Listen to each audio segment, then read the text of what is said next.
శ్రీ గురుభ్యో నమః. శ్రీమాత్రే నమః. ఆదిత్యాయ చ సోమాయ మంగళాయ బుధాయ చ గురుశుక్ర శనిభ్యే రాహవే కేతవే నమః.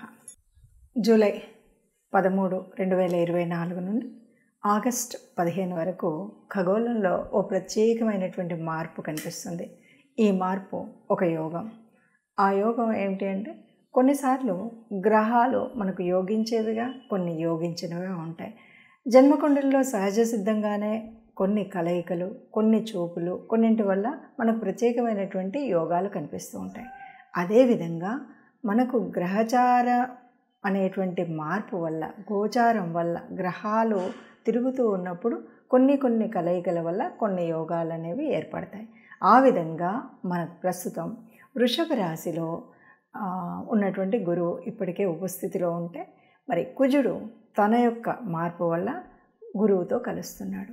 ఎప్పుడైతే గురువుతో కుజుడు కలిసినప్పుడు వచ్చేటువంటి ఒక ప్రత్యేకమైనటువంటి యోగాన్ని, దీన్ని గురు మంగళ యోగం అంటాం. మనకు తెలుసు, ఇప్పటి వరకు అనేక రకాల యోగాలు ఉంటాయి. గురువుతో కొన్నిసార్లు రాహువు కలుస్తూ ఉంటాడు, అలాంటప్పుడు గురు చండాల యోగం అంటూ ఉంటారు. అలాగే చంద్రుడు కలుస్తూ ఉన్నప్పుడు గజకేసరి యోగం అంటాం. అదేవిధంగా ఇక్కడ కుజుడు అంటే మంగళుడు అనేటువంటి నామం ఉంది కాబట్టి ఇది గురుమంగళ యోగం అవుతుంది. గురుమంగళ యోగం ఎప్పుడు కూడా ఎవరికైనా సరే మంచిని ఇస్తుంది. ఇప్పుడు సహజంగా మనం చూడాలంటే కొన్ని కారకత్వాలు మనకు తెలిసి ఉండాలి. కారకత్వాల్లో కనుక చూస్తే కుజుడు అంటే ధైర్యం, సాహసం, భూమి, గృహ సంబంధమైనటువంటి విషయాల్లో మనకు యోగించినప్పుడు మంచి చేయడం, యోగించినప్పుడు కొంత అటు ఇటుగా ఉండడం అనేటువంటిది సహజంగా అందరికీ తెలిసినటువంటి ఒక కారకత్వం. మరి గురువు ఏ రాశిలో ఉంటే ఆ రాశి యొక్క కారకత్వాన్ని పెంపొందింపచేయడం ఆయన సహజ లక్షణం. అంతేకాదు, గురువు అంటే అంటే పాపాలతో కూడి ఉన్నటువంటి జాతకంలోనైనా ఆ రాశిలో గురువు ఉన్నట్టయితే ఇవన్నీ వెళ్ళిపోతాయి అంటారు. అంటే గురువు మూలంగా మనకు ఆ పుణ్యాలు తేవడం, గురు దృష్టి ఉంటే చాలు, గురు యుతి ఉంటే చాలు అన్నది మనకు జ్యోతిష శాస్త్రం చెప్పేటువంటిది. మరి అలాంటప్పుడు గురువుతో కుజుడు కలయడం వల్ల, ఆ కలయిక వల్ల ఇది గురు మంగళ యోగం అంటారు. ఈ గురు మంగళ యోగం వల్ల ఏమొస్తుంది అంటే, ఏ కుజుడికి ఉండేటువంటి సహజ లక్షణమైనటువంటి ధైర్యం, స్థైర్యం, ఏదైనా ఒక దీక్షతో చేయాలి, తప్పనిసరిగా పూర్తి చేయాలి అనేటువంటి భావన ఏదైతే ఉందో అది వ్యాప్తి చెందుతుంది. అలాగే గురువు అంటే తెలివితో చేసేటువంటి పని. గురువు అంటేనే గురుతత్వం అంతా కూడా ఒక మార్గదర్శనం చేయడం, తెలివిగా చేయడం, ఇవన్నీ ఉంటాయి. మరి ఇక్కడ కుజుడు అనగానే మనము కేవలం కుజుడు మంచి స్థానంలో ఉన్నాడు అంటే ధైర్యంతో, స్థైర్యంతో అన్నిసార్లు వెళుతూ ఉంటే ఒక్కొక్కసారి ఆలోచన రాహిత్యంగా చేసేటువంటి స్థితి కూడా ఉంటుంది. అది లేకుండా ఉండాలి అంటే తప్పనిసరిగా మనకి ఒక ఆలోచన, మార్గదర్శనం కలిగే విధంగా ఉండాలి. ఇప్పుడు గురు మంగళ యోగంలో ఆ రెండూ దొరుకుతాయి అన్నమాట. అందువల్ల ఈ గురుమంగళ యోగం వల్ల ప్రతి ఒక్కరికి అంటే ఖగోళంలో జరుగుతున్న మార్పు ఇది. కొంతమందికి సహజ సిద్ధంగానే జన్మకుండలిలో గురుమంగళ యోగం ఉండి ఉంటుంది, వాళ్ళకి ఈ కాలం మరీ అనుకూలిస్తుంది. కొంతమందికి లేకపోయినప్పటికీ కూడా ఈ వచ్చేటువంటి స్థితి ఏదైతే ఉందో దాన్ని అనుకూలంగా చేసుకోవడం కోసం కొన్ని రెమెడీస్ చేసుకోవడం వల్ల, కొంత అనుకూల పరిస్థితిని మనం కల్పించుకోవడం వల్ల ఈ గురుమంగళ యోగం వల్ల వచ్చేటువంటి లాభాన్ని ప్రతి ఒక్కరూ పొందవచ్చు.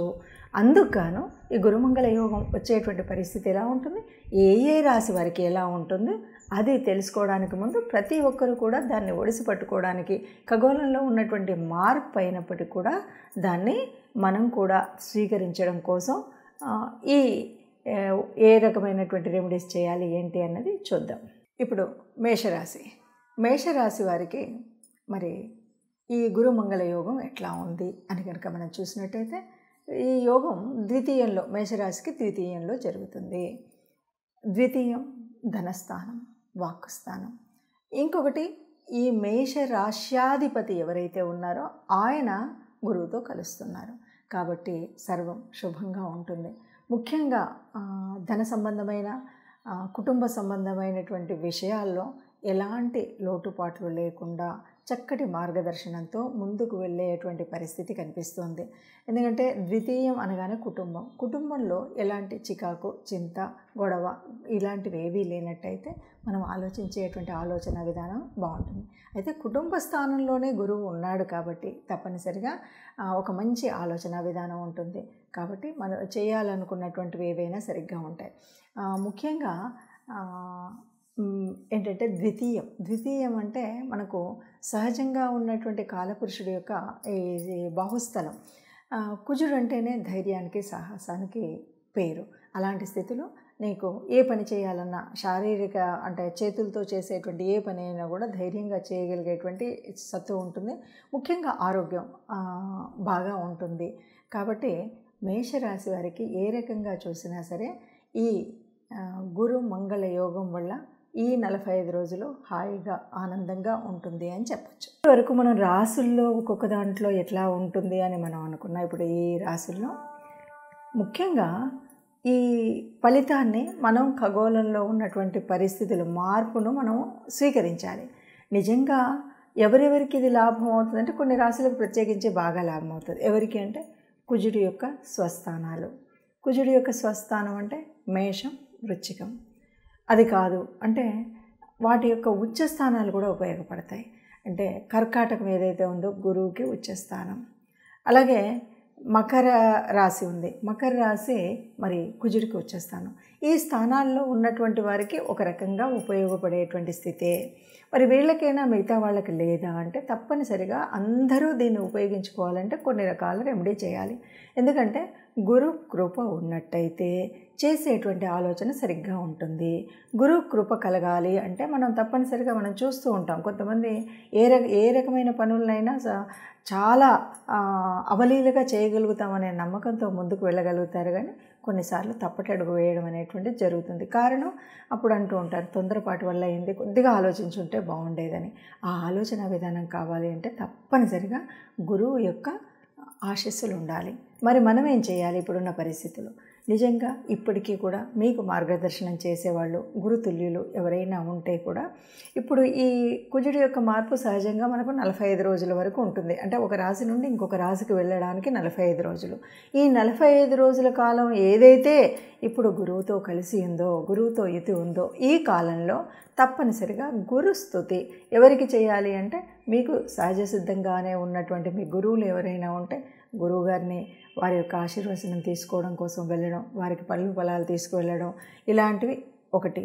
లేదు గురుతుల్యులైనటువంటి వారు ఎవరైనా ఉంటే వారి దగ్గరికి వెళ్ళడం, అది రెండవది.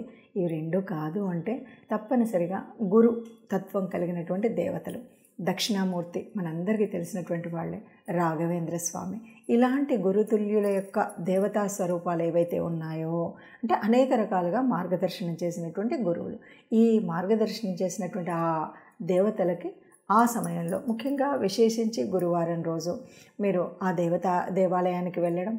లేదు ఇవేవి నా వల్ల కాలేదు, నేను దేవాలయానికి వెళ్ళలేకపోయాను అంటే వీలైనప్పుడు ఈ 45 రోజుల్లో గోశాలకు వెళ్ళండి, గోగ్రాసం తినిపించండి.